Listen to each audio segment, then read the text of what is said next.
Hello viewers, আসসালামু আলাইকুম। হুমায়রা রান্নার রেসিপি থেকে সবাইকে আন্তরিক অভিনন্দন ও শুভেচ্ছা জানিয়ে আজকে বাসা মাছের ভুনা খুব সহজেই কিভাবে অল্প তেলে রান্না করতে পারি তাই নিয়ে চলে এলাম। আশা করি সবার ভালো লাগবে। তো চলুন শুরু করা যাক।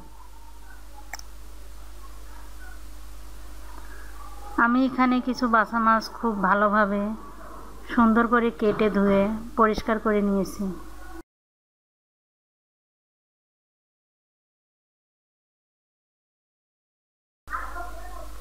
এখানে নিয়েছি আদা বাটা 1 চামচ, নিয়েছি রসুন বাটা 1 চামচ, লাল মরিচের গুঁড়া 1 চামচ,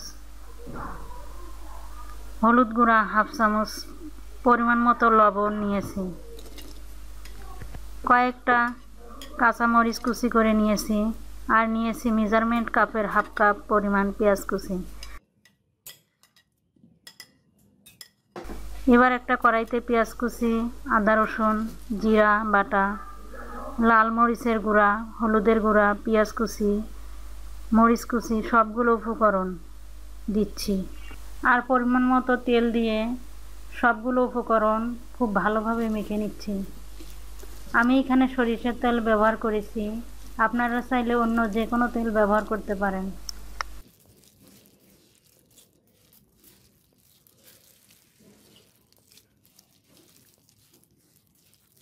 এখন পরিষ্কার করে ধুয়ে কেটে রাখা মাছগুলোর সাথে মশলাগুলো খুব ভালোভাবে মিশিয়ে নিচ্ছি।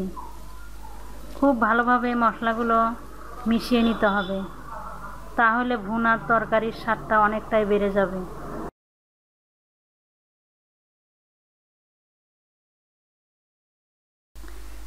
এবার পরিমাণ মতো পানি অ্যাড করে দিচ্ছি, আর নেড়ে চেড়ে ভালো করে মিশিয়ে নিতে হবে। নদীর এই বাসা মাছগুলো খেতে অনেক সুস্বাদু, আর যেহেতু মাছগুলো অনেকটাই ফ্রেশ, তাই আমি এগুলো একবারে মেখে বসিয়ে রান্না করে নিচ্ছি। অনেকেই ভেজে রান্না করে, আমি এখানে না ভেজে রান্না করছি। পানি অ্যাড করা হয়ে গেলে এবার চুলাটাকে মিডিয়াম আঁচে রেখে ঢেকে দিচ্ছি 10 মিনিটের জন্য। ফিরে আসছি 10 মিনিট পর। এবার লো আছে আরও কিছুক্ষণ রান্না করে ঝোলটা আরেকটু শুকিয়ে নেব। আর এভাবে খুব মজার একটি রান্না বাসা মাছের ভুনা খুব সহজেই তৈরি করে নিতে পারি। যদি ভালো লাগে একটি লাইক দিয়ে শেয়ার করবেন, কমেন্টস করবেন, সাবস্ক্রাইব করে বেল বাটন অন করে দিতে ভুলবেন না। ধন্যবাদ, ভালো থাকবেন।